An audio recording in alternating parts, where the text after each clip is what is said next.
Companies around the world are announcing initiatives to lessen some of the impacts traveling by air has on the environment.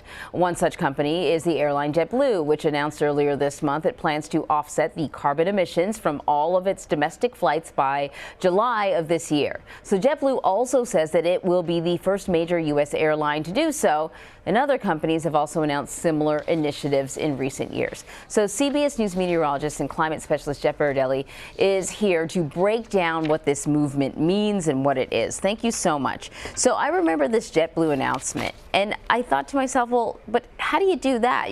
Are you flying with different fuel? No. You know, the jets, the planes are the same. Yep. So how do you offset your carbon footprint? So give me some examples of how companies are doing this. Yeah, so they're purchasing carbon offsets oftentimes. JetBlue is one of those places doing it. Delta does it to some degree. British Airways is going to do exactly what JetBlue is doing, which is offset their domestic flights. You know, JetBlue is actually going a long way.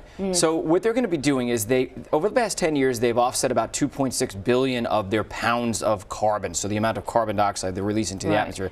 They've offset that by donating to companies that plant trees, that help sequester carbon dioxide, kind of capture it from the atmosphere, that restore kelp forests. There's lots of things that promote wind and solar energy. So there's lots of ways to kind of offset it. You're still emitting carbon dioxide. You're at the same time, your left hand is emitting carbon dioxide, your right hand is making sure that projects that are sustainable are funded around the world. So listen, JetBlue, they're going a long way. They over the past 10 years have offset about 2.6 billion of their carbon dioxide emissions.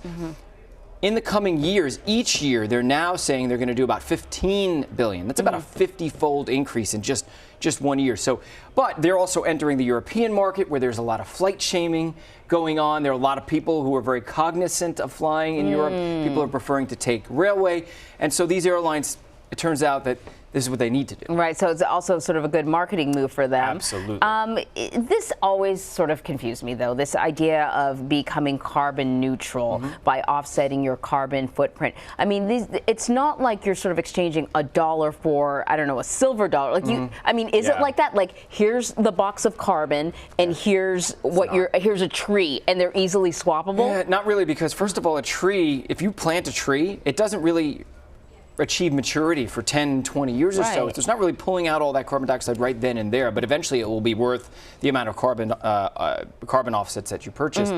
It's a bit of a shady world, or at least it was a shady world when it started out, because you couldn't absolutely be sure that the money that you were giving to these companies, they were doing with it what you said they were doing. A lot of them are 501c3s.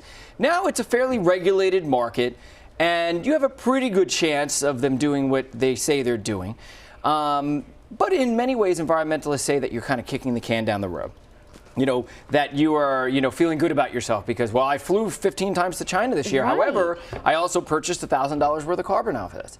So, and it doesn't really, it's kind of putting a Band-Aid on something when you need a tourniquet, or getting a cavity drilled when you need a root canal, because it doesn't really solve the problem. Doesn't it diminish the motivation to develop new types of technology that wouldn't pollute the environment to begin with? So I think yes, to a certain degree.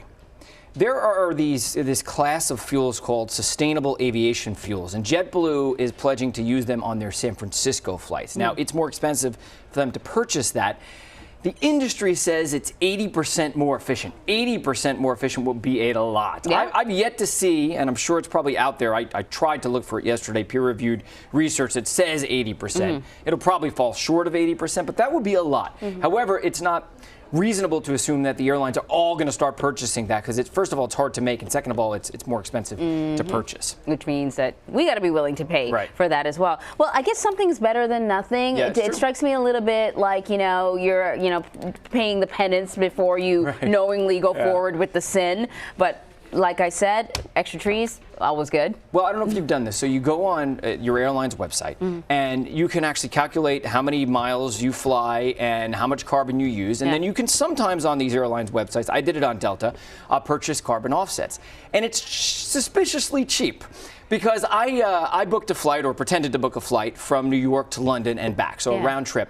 And basically it was the equivalent of 8,000 miles of driving my car. So that's about half of an average, or more than half of an average person's driving per year. Yeah. And the offset was only $10 for the round trip, because it's not investing it in the United States, it's investing it in Kenya and Guatemala, where it's cheaper to actually plant trees or do carbon offsets like wind and solar power. So if you did it in the U.S., it probably would cost you about $50 or something like that. It would cost you a lot more. Why is it so cheap, and does it really have the impact that it says it does? Maybe, but you have to do your homework. So look for companies that are certified and that have third-party screening to make sure that those companies are legitimate. It's a big business now. It's worth $500 million around the world today. It's about 150 times increase from 10 years ago. So it's becoming an important part of our society, regardless of whether it's really This is really fascinating. I almost feel like I need like an animated special. You need to break it down like Sesame Street level for me, because I think it's really, really interesting. Jeff, it's thank our future. you. It is. Jeff, thank you so much. You're welcome.